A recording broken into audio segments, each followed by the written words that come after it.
So you go out and you get yourself a Honda 300 Rally or a 300L, and these bikes come with a IRC trail tire on them. And man, you'll go online, you'll hear people gripe and complain and say, man, those tires suck, it won't stick in a corner, yada yada. I've heard so many comments, it's amazing. Me personally, I think it acts as a pretty decent 50-50 tire. And what is a 50-50 tire? You know, to me, a 50-50 tire is not any good on the highway and not any good on the dirt. It's in the middle. And you know, a good highway tire is typically no good in the dirt, and a really good aggressive dirt tire is not going to be any good on the highway. And so because if you do make one of those stick somewhat, they don't last. So honestly, I think these are a decent 50-50 tire. It'll get you by, and that's what 50-50 means. So but I really don't want a 50-50 tire on my bike. I want something that's more aggressive. I ride a lot solo. I want to feel a little bit more confidence inspiring whenever I go through some looser materials or a little bit of muddy patch. And so I've got some more aggressive tires sitting in the shop. But these tires, I mean, this is a new bike to me. And so what do you do when you have a bike that the tires are, you know, 80 to 90% on, and you're wanting to pull them off? I mean, I really don't want them to go to waste. So I've decided that we're going to do another test on this bike. I see a lot of posts too. How roadworthy is the 300L? Is it good for commuting? Comment after comment after comment. So I am going to attempt to do the Iron Butt 1,000 mile challenge on this thing. I'm going to see if I can pull off the SaddleSore in 24 hours. We'll see. I have no clue. I'll find out. I personally don't think the stock seat's that uncomfortable, but I've only been on it for, you know, 3 hours at a time, so we're going to find out. That, and I also want to test out my luggage package I've put on here. I've had it on a small camping trip. It did well, you know, but if it can't make 1,000 miles on the highway, I'll even find out some issues with that. So I'm loading this thing up. I'm leaving out probably 2 or 3 o'clock in the morning. And I went ahead and packing my camping gear on here. I'm doing that because I really don't know how I'm going to feel about this whole thing. If I feel like I'm all in and this thing is just working fantastic, I'll go ahead and keep going. If I find one really badass place to camp, I usually prefer to wild camp or stealth camp, whatever term you want to use. And so I have all my equipment that if I just say, you know what, I'm going to stop, I'm going to camp. This 1,000 mile ride's not for me. I'm going to find out, and I'm going to be prepared to camp too. I'm excited. I know the ride's going to suck at times. I've done some fairly long rides before. We're going to try this challenge. It's going to be, I've got it marked out. It's right at 150 miles worth of no interstate that I can tell on the maps. And I cannot wait to see how this little 300L does, or 300 Rally does. It's going to be a fun ride, interesting ride. So I appreciate it, and hopefully I'll be coming back and making another video with the completion of the Iron Butt, but we shall see. Here's my planned out 1,000+ mile loop. Goes around the state of Arkansas, and about 14 hours of it will be in the dark, and 10 hours of it will be in the daylight.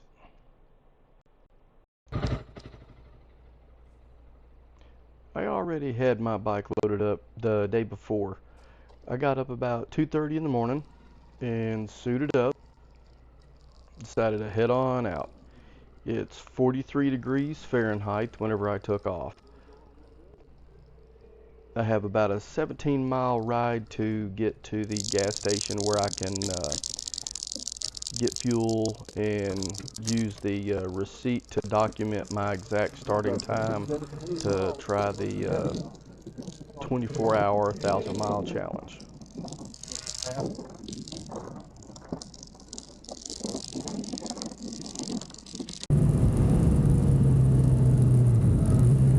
I've been on the bike roughly for about 20 minutes or so when I finally get to the Walmart gas station where I can get fuel and document my official starting time and location.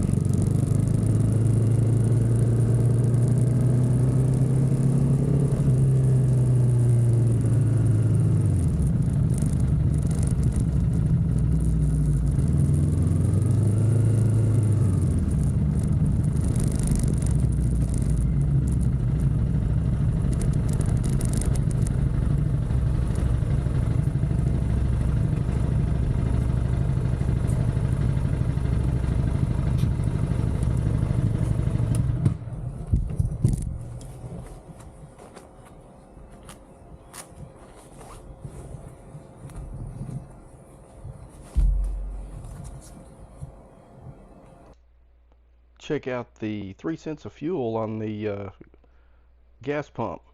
I ran into my first issue already. I filled up my tank and did not hit the print receipt button, and guess what? I have to have a receipt to document the start of the trip. So I pumped out 3 cents worth of fuel, got my receipt. Now I can officially begin my journey. Official start time, 3:43 a.m. I headed out 50 miles west from Huntsville to Siloam Springs. I needed to stop this soon so I could actually document the corner with a fuel receipt. And if you'll notice on the fuel receipts, I'm taking a picture of it with the odometer reading. And whenever I turn this into the Iron Butt Association, that's what they use to reference for documentation that you actually rode your miles on your trip, and to document your location changes. I finished fueling at this stop at 4:45 a.m. Got a breakfast burrito, got back on the bike, and started heading toward Mena.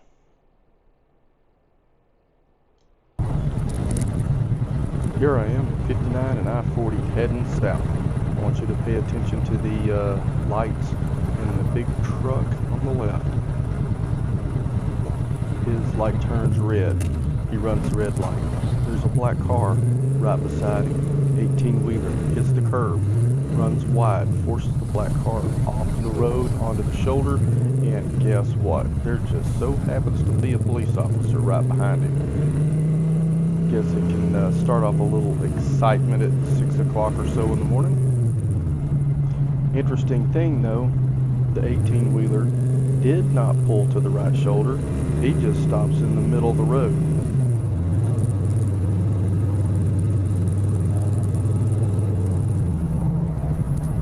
Wonder how big his ticket's gonna be.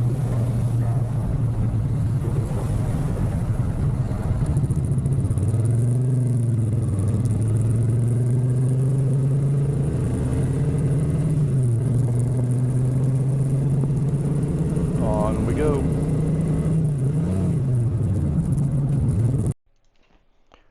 For whatever reason, maybe it was due to traffic, Google rerouted me to go towards Boonville, which was actually southeast, instead of going southwest toward Mena. At first I was wondering what the heck, decided to go ahead and follow, and it wound up being the most absolute beautiful sunrise I think I'd ever seen. It was amazing. The red colors in these photos have not been altered at all, and it was actually that red of a sunrise. Pretty amazing.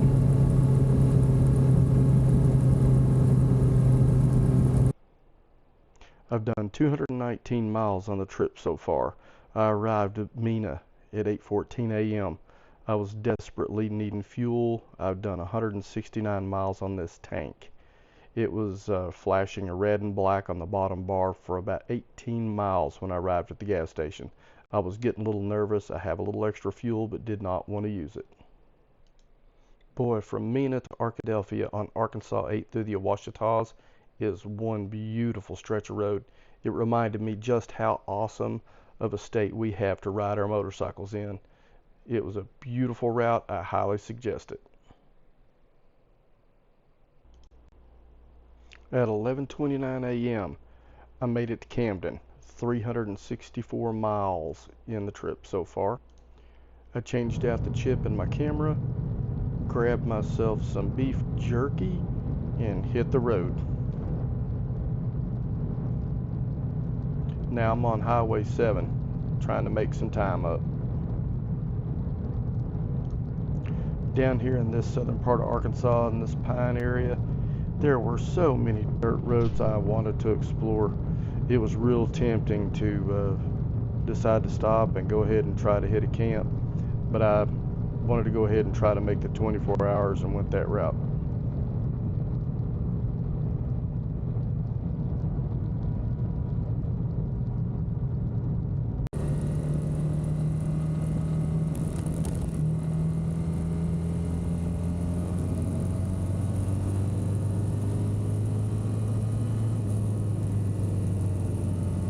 Here I am pulling into Eudora, Arkansas, the very far southeast corner of the state. I went ahead and grabbed fuel. I'm 493 miles in. At 1:50 p.m. I'm starting to realize that I'm going to be probably cutting it really close on time. So I just need to get fuel and head out.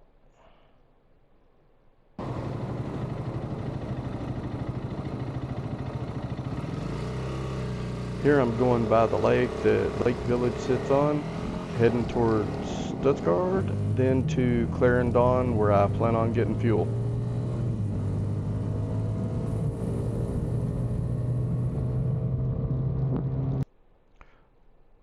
"635 miles in, it's 4:32 p.m. My stop here at Clarendon was very quick and to the point. I'm starting to realize that time is of the essence. There's no way that I can make up time by speeding on this bike. On average, 73 miles an hour and down. Arkansas is such a fascinating state to explore on a motorcycle.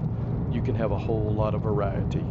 I started off this morning in the edge of the Ozark Mountains, made my way down through some of the Ouachitas. On the south side of the state, went through the pine plantation forest. It was awesome. Love that area too.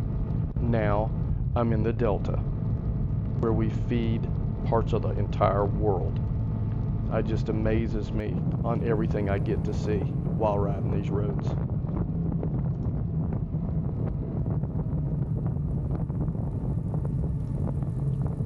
Daytime has now came and went. I'm somewhere just north of West Memphis, heading toward Blytheville. Kind of enjoying the little bit of a small town or community that I'm in because I really like having the lights. If there's one thing I really want to improve on this bike, I definitely need more lighting, because if things pop up, it's almost too late when you see it. Thankfully, I was in this town when this happened. Wait for it, middle of my lane, here it comes, wait for it, there it goes. That was a dog right in the middle of my lane. I'm going to give you a couple closer looks at that. I'm just real fortunate that I happen to have the street lights right in that area, because it really did give me an extra second heads up. Here you go. There it goes.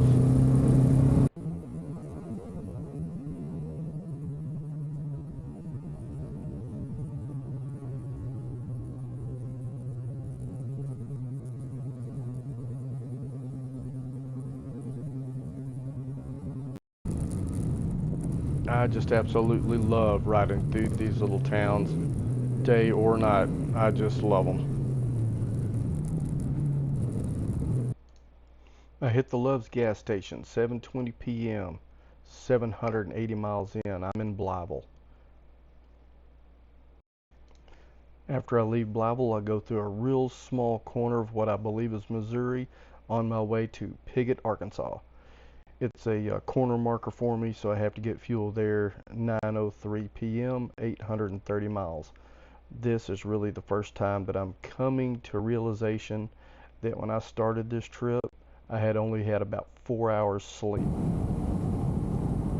I grabbed a piece of pizza, took a 5-hour energy, pounded down a water, and I'm pushing on to Mountain Home where my next fuel stop will be. I actually started catching a second wind and feeling pretty good. I have a pretty decent chance, I think, of making this if the curvier roads up ahead don't slow me down too much.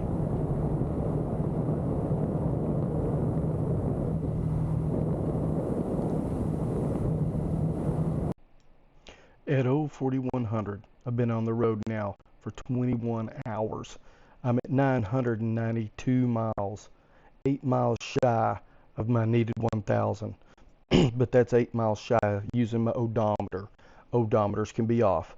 I need more miles. I need to make it at least to Harrison to where I feel like I can get a solid 1,000-mile mark. I pressed hard and reached Harrison at 2:03 a.m. According to my odometer, I had done 1,045 miles. I gassed up. That way I could have proof of 1,000+ miles in case I didn't make my full loop in 24 hours. That is actually my goal.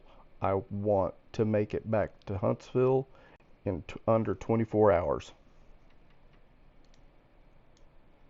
Even with that Harrison receipt in hand, I just didn't feel like I had enough cushion to make for sure that I could qualify for the SaddleSore. According to Google Maps, making it back to Huntsville would put me at 1,047 miles, which would definitely give me some cushion. I'm gonna be cutting it real close.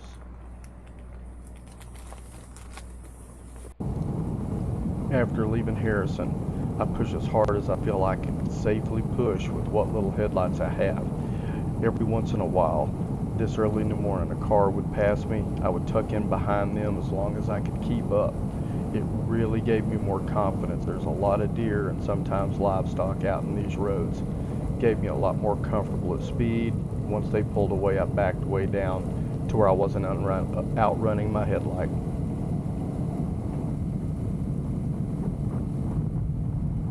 I'm starting to get pretty excited because that glow in the distance is my final destination. That'll be the Walmart in Huntsville and the gas pumps I need to see exactly my finishing time.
It's just about time to see exactly how long it took me.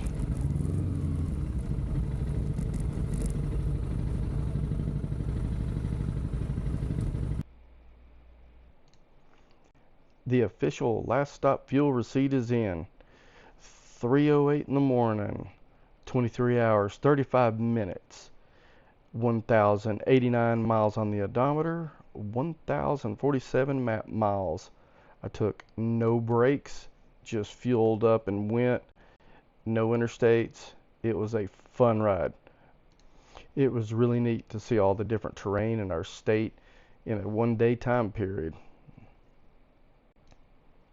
I looked down at my tires and I kind of chuckled because they still look just like they did when I left. So I suppose I didn't burn them off, but I had a hell of a time trying. Hope you guys enjoyed following this journey with me, and take your own journey. Time for the 17-mile ride back to the house. Y'all have a great day, and keep the rubber side down.